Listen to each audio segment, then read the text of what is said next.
Namaste, Pranam, Gita Dhyana. Om Parthaya Pratibodhitam Bhagavata Narayanena Swayam Vyasena Gratitam Purana Munina Madhye Mahabharatam Advaitam Mritavarshinim Bhagavatim Ashtadashaadhyayinim Ambatva Manusandadhami Bhagavad Gite Bhavadveshinim. O Bhagavad Gita, with which Lord Narayana himself gave enlightenment to Partha. The ancient sage Vyasa included it in the Mahabharata.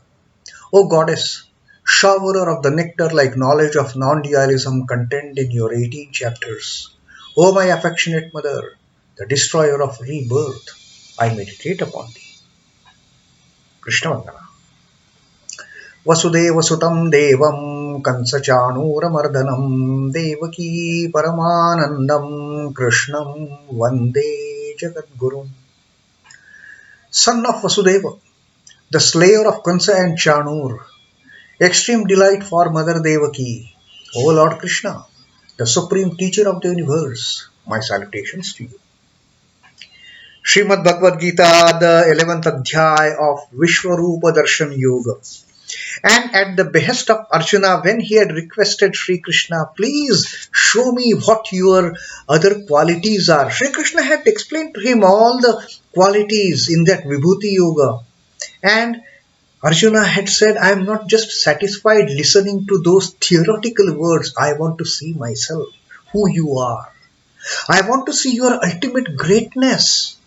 And most compassionately, with the motherly grace, Lord Krishna had granted a very special divine vision to Arjuna, the Divya Chakshu, so that Arjuna could behold that grand vision of the universal form of the Lord, which Sri Krishna is going to exhibit now in this 11th ākhyāhi. And he had shown with full mercy, with all the graciousness, Krishna had, with all the compassion, Krishna had shown his universal form, the Vishwarupa, to Arjuna. And also he had been, look at the grace of and the compassion of Krishna. Even Sanjay sitting there at the feet of Dhritarashtra at Hastinapur, he also could see. And then Sanjay had narrated what all Arjuna saw in that vision in Arjuna's words. Initially, Arjuna saw all the good things, all the gods, all the goddesses, all this creation. And then, having seen all these niceties in that universal form, in that Vishwarupa, then Arjuna got to see that terrible form of the Lord also in the mode of destruction. And then Arjuna saw all these warriors who are standing there on the battlefield of Kurukshetra in both the camps, the Kaurava camp as well as the Pandava camp. All these warriors, the 100 sons of Dhritarashtra, including grandsire Pitamaha Bhishma, Acharya Dronacharya, the Sutaputra Karna, everyone is being devoured by the Lord. So that was the most terrible and ghastly look that Arjuna had. And Arjuna said that having seen all this, I am trembling now. I have lost my consciousness. I have lost my thinking power as such. But although he said that I have lost my thinking power, having seen all these hordes of people and the creation entering the mouth of the Lord, he did not lose his thinking power in totality. Arjuna could compare the way these people, the way all of these great mighty warriors, the great personalities for that matter, they are on their own accord, happily, in a hurried manner, they are entering the mouth of the Lord to get crushed under the teeth, to get burnt under those flaming, fiery fire emitted from the mouth of the Lord. Arjuna only recollects one example. Arjuna says this is exactly happening like the rivers, the turbulent water of the rivers as river rushes to meet the ocean to get merged in the ocean. How restless the river becomes. In the same way, these people, hordes of them, they are all just walking into the mouth. Nobody is pushing them. Nobody is whipping them. You go in the mouth of the Lord. No, on their own accord, on their own sweet will. And they are not going at leisure. They are hurried themselves. They are hurrying themselves. And then Arjuna also thought of another example of the moths. Moths getting attracted by that flame of the lamp and burning themselves to the total destruction. So these were the two examples which came to the mind of Arjuna. Although he said that, now I cannot think anything. I am losing my peace of mind. But in spite of that, Arjuna compared the happening in front of him with these two beautiful examples where the water of the rivers loses its identity, but still the identity of water remains. Now that water of river becomes water of the ocean. Now those turbulent waters of the river, they become the part of the ocean. But in case of moths, nothing is left over. Everything gets burnt. The physical form goes, that individuality goes, that personality goes, and there is none is the remaining factor. Nothing remains. So this was Arjuna's understanding of what is happening to these people who are entering the mouth of the Lord for their own destruction. And the last shlok that we read, it was not only pertaining to these warriors on the Kurukshetra, but Arjuna saw this entire creation, all the worlds, they are being devoured by the Lord. And then after devouring, Lord is happily licking the lips. Leli yase grasamanaha samantat lokan samagran vadanair jvaladbhi. Leli yase is licking the lips. Licking the lips after doing what? Grasamanaha, having devoured, having consumed, grasamanaha, samantat lokan, samagran, vadanaihi, jvaladbhihi, that vadanaihi, that fiery mouth, having consumed these entire worlds, samantat lokan, having devoured all the words in that fiery mouth, jvaladbhihi vadanaihi. Now the Lord is happily leliyase. He is licking his lips. He is so satisfied. I have finished my job. I am so happy. Tejo bhirapurya jagat samagram bhasas tavo graha pratapanti Vishnu. Oh Vishnu, oh great Lord Vishnu. This entire now creation which is left behind, whatever is left behind, is now radiating with that great rays, with the fiery rays they are emitting from you. That is the only thing left over now. Otherwise, you have consumed everything. You have drawn back the entire creation within you, the creation which you had brought forth, the creation to which you had given birth, the creation to which you had given nourishment. Let the creation grow like a child. Finally, you have not only devoured everything with your fiery in your fiery mouth, but having devoured, having consumed, now you are happily licking your lips and you are spreading your red irons in all the directions. All those fiery rays coming from your red irons, they are now filling as if all the quarters, they are burning the whole thing. Vishnu, this is what you have done. So this was Arjuna's ultimate realization of that Vishwarupa Darshana that he had seen. That was the last thing he saw.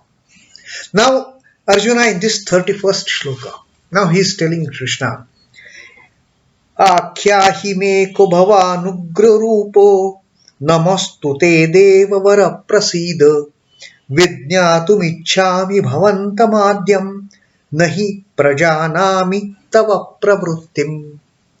Now Arjuna says, you have shown me so much. You have shown me your good side, your terrible side. You have shown me your compassionate side. You have shown me your destructive side. ākhyāhi. Now tell me. ākhyāhi me. Krishna, now tell me. What? ākhyāmi? What? Tell me.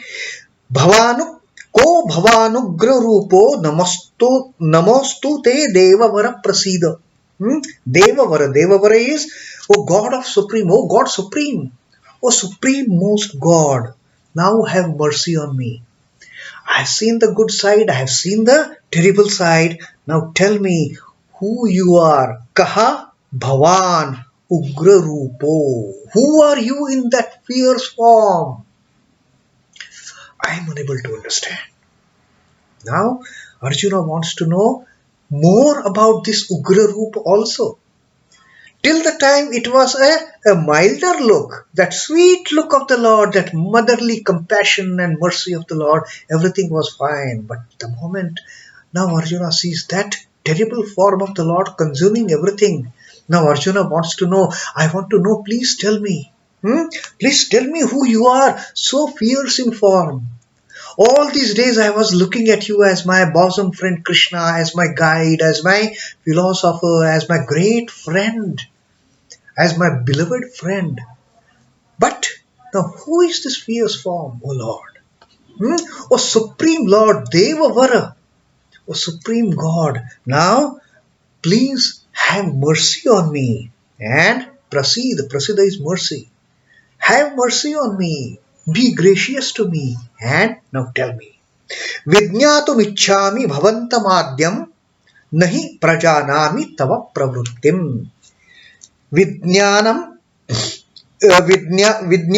ichchāmi. Vijñātum ichchāmi is, I wish to know.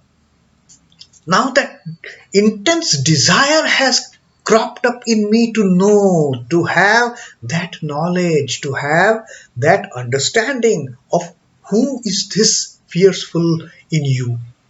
Vijñātum ichchāmi bhavantamādyaṃ. Who is that original being now? I am unable to understand. I am unable to make out anything. I just know you are good, compassionate Lord. But what is this fierce form of yours? You are devouring everything. After devouring everything, you are licking your lips. You are so satisfied, having annihilated everything. You are so satisfied that all the rivers have merged in the ocean. There is no identity of river water at all. All the moths have got and burnt themselves in the flame. Who are you, O great Lord? I want to, there is a great desire in my mind to know this reality. Vijñātum ichchāmi bhavantamādyaṃ nahi prajānāmi tava pravṛttim. Nahi prajānāmi. That indeed I know not. I don't know. Nahi prajānāmi tava pravṛttim. What you intend to do? What is your pravṛtti? What is your purpose in doing all these things? I fail to understand. I have only seen it that is happening in that Vishwarupa, but I know not. Nahi prajānāmi tava pravṛttim. What you intend to do? What you want to prove? I don't know. Please tell me now. Now Arjuna wants that ultimate knowledge from Sri Krishna. Now gone is the time of mere devotion, mere bhakti, mere shraddha. Now that Jnani in Arjuna has woken up. He wants to know the real truth behind this way of functioning of the Lord. He wants to know why this terrible form. God has to be merciful. God has to be compassionate. That is what we always want from the God. God's love, God's affection, God's mercy, God's compassion. But destruction from the God, that is just not acceptable to me. That is not acceptable to us. How can God be so cruel? How can God be so terrible? How can God be so horrible? And now Arjuna wants to exactly know this reason behind God's behavior like this. Tell me who you are. So fierce in form, so terrible in form. I bow down to you, namo'stu. I bow down to you, O grand Lord. I cannot withstand that terrible form. Now I bow down to you, have mercy and tell me the reason behind this. O Supreme God, have mercy. I desire to know you, the Primal One, ākhyāhi, the original one, from whom comes everything, to whom everything goes back, one and the only one, the Adi Purusha. I desire to know you, the primal Purusha, the primal one. I know not your purpose. I fail to understand. I fail to understand why you behave like this. What is your intention behind this creation and sustenance of the creation, nourishment of the creation, and finally the destruction? What you intend to achieve? What is your idea behind it? Please let me know. The calm, charming and beautiful form of God attracts the devotees. Yes, whenever we see that smiling face of the Lord, smiling face of their mother, we feel so glad at heart. We feel so happy at heart seeing that beautiful, serene face of our chosen deity.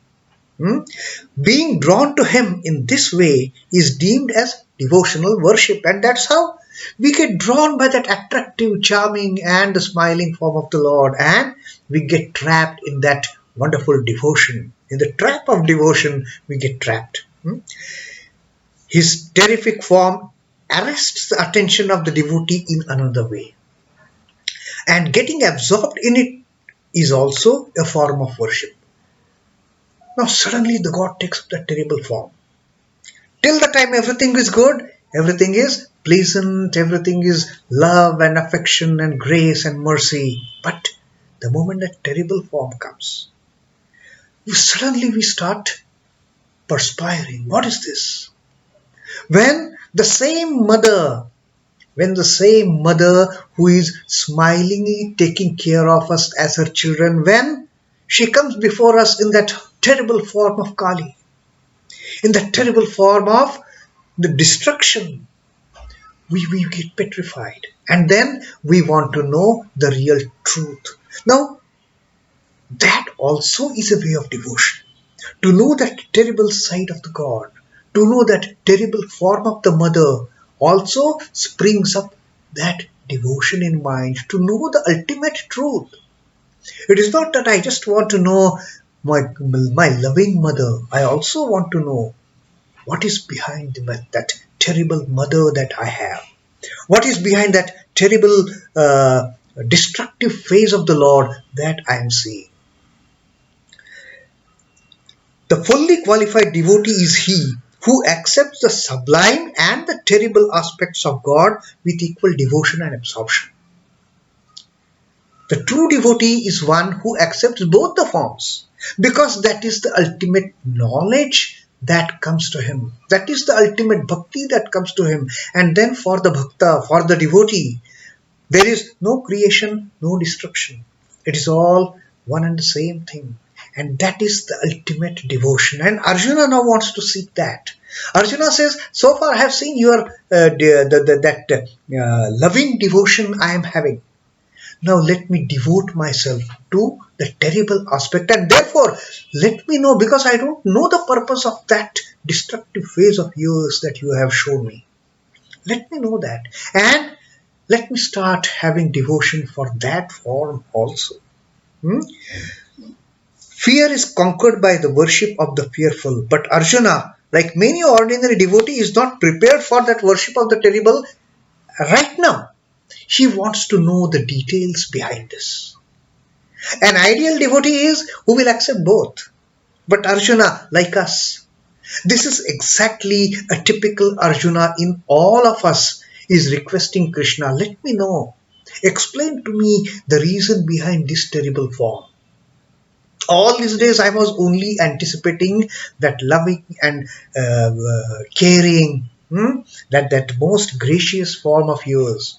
But now that you have shown me your terrible form, let me understand the reason behind it, why you have taken it. I don't know the purpose that you are going to serve by taking that terrible form.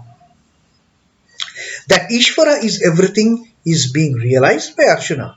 But what all phases are comprised in that everything is not known to him. So Arjuna now, he is requesting. He is praying. He is bowing down before that terrible form and seeking the further instructions from the Lord as to his intent of taking up that terrible and horrible and gruesome form. A man and his activities are interrelated. Knowing his activities is one of the ways of knowing the man, to some extent at least. Similarly, God can be known in a way through his doings. So now Arjuna really wants to know, who are you, my dear friend? What is the purpose? I don't know why you have taken this Rudra Rupa, why you have taken this terrible form, why you have taken this the ghastly form of destruction. So that is now Arjuna's query to Sri Krishna. Let us see what Sri Krishna replies to Arjuna's query in fulfilling his quest for further knowledge. Till then, Om Namo Bhagavate Vasudevaya. Sri Krishna Arpanamastu. Jai Sri Ram Krishna. Jai Thakur. Jai Ma. Jai Swamiji.